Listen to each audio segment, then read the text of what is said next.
இந்த ஐயப்பன் கோயிலில் ஏகப்பட்டு சம்பாதிக்கிறாங்க.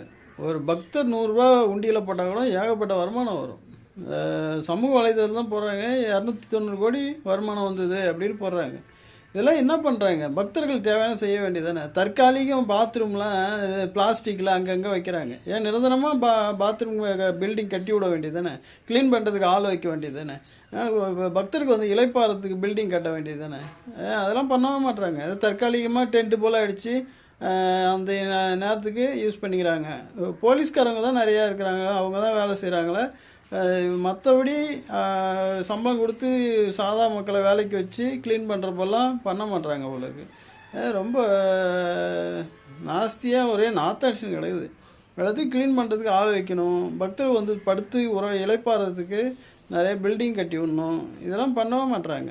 நல்லா பக்தருக்கு தேவையான வசதியே செய்ய மாட்டாங்க. கஷ்டதான் படுத்துகிறாங்க, துரத்தி அடிக்கிறாங்க.